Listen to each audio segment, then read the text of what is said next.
Hi, it's Kyle from Bitewing Games, and today we're learning how to play Photo Tour from Timashov Publishing. The point of the game is to win, and you win by having the most points. Points are earned as you, a photographer, visit landmarks, taking photos and adding them to your traveler's journal. Each photo is worth a number of points, but those points increase if you collect and use the right equipment. Certain cards or regions of your board will award points for personal objectives. And finally, the photo contest will award points to players who best accomplish shared objectives. Let's take a look at the setup. Place the game board in the center of the table. Shuffle the photo contest cards and place 3 on the board.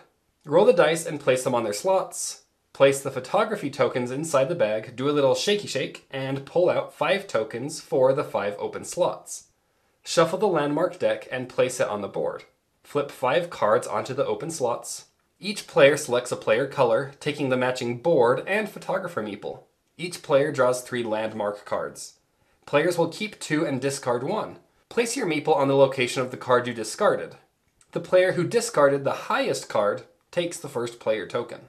The game will be played in turn, starting with the start player. On your turn, you will select one of the 4 available actions, and then the player to your left will do the same, and you'll continue in clockwise order until one player has completely filled their journal. Alright, so what are the 4 possible actions? The first action is to plan, meaning draw a card. Select one of the available face-up cards, adding it to your hand. There's no hand limit, but you're also not going to score points for any extra cards at the end of the game, so be a little bit careful. Do not replace cards that are taken until all 5 cards have been discarded. Once all 5 cards are gone, reveal 5 new cards. Action number 2, rent equipment. On your player board there is a reserve, 3 available spots for equipment. To take this action, take one of the available tokens from the main board and place it onto your reserve. If all 3 reserve locations are full, you must discard a token to take this action. Just like cards, you will only refill these tokens once all 5 of them have been taken. Alright, action number 3 is move. Choose one of the available dice and move your photographer. Cars can move along dirt roads, the dashed lines, and highways, the solid lines. When driving, you can move up to 2 spaces away. So I could use the car to move along this dirt road, and then this highway. Buses allow you to move up to 4 spaces away, but they can only move along highways. So I could use the bus to move along these 4 highways. Planes allow you to move from one location with an airport to any other location with an airport. So I could use this airplane to fly from this airport to any other airport. Place your chosen die off to the side. Once all 5 dice have been discarded, re-roll all 5 dice and place them back on the board. Action number 4 is to take a photo. To take a photo, you must have your photographer on the location shown on one of your cards in your hand. Place that landmark card that you've now taken a photo of on any open space of your journal.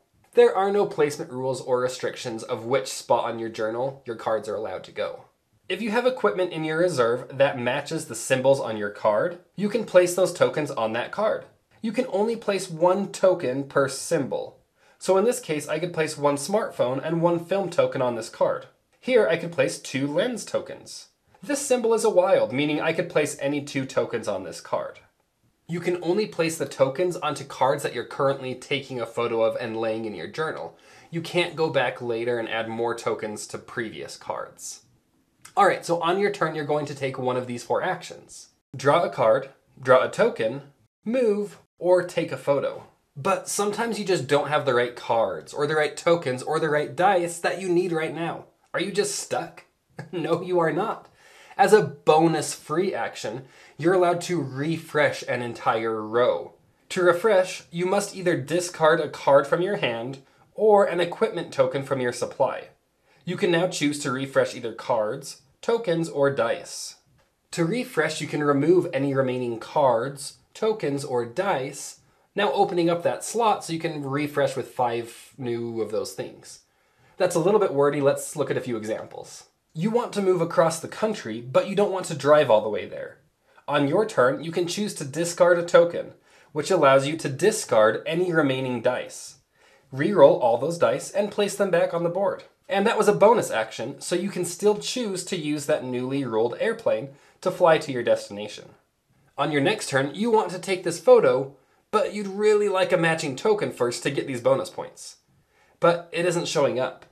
As a bonus action, you choose to discard a card, which allows you to discard all remaining tokens, replacing those tokens with 5 brand new tokens, including the very token you need, which you take for your action this turn. And you actually don't even have to wipe an entire row. You can remove as many items as you want. For example, you could discard a token to clear the landmark cards, but you want to keep this number 7 card available. Discard the other 3 cards, leaving the card you want, and fill the 4 empty spots. Okay, we've covered the basics, but you've probably noticed lots of the cards and sections on the journal include words down at the bottom. What's that all about? Let's take a look at it. Each location on your journal indicates nature or urban. Each card also indicates whether it's nature or urban. Cards can be placed anywhere, but if you place an urban card on an urban location, you will leave the card slightly notched up, indicating you now have access to this bonus. If I had placed a nature card on the urban location, I would place the card covering this text, reminding me I don't have access to this bonus. Each journal has unique bonuses down at the bottom, and some of them will be an additional way to score points at the end of the game for just you. Others will be one-time use cards. For example, this bonus lets you use the bus action without having to use a die. This is a one-time bonus, so once it is used, slide the card down so you know you can't use it again. This doesn't replace your action, it's just in addition to whatever action you choose. And you could use as many journal bonuses on the turn as you'd like. Not all, but most of the landmark cards will also have some kind of a bonus or words at the bottom. Some of the bonuses are going to be on your turn, you get to do this. Others will be between your turn, you can do this. And some will just be additional ways to score at the end of your game. With these bonuses, you can only use one bonus on your turn and one bonus between your turns. Let's look at a few examples. If you've built this card, after taking the take a photo action, you can immediately fly to a city with an airport. This card says if the opponent to your left moves by car, you can immediately move by car as well. And this card says you will score 1 point per urban card in your journal at the end of the game.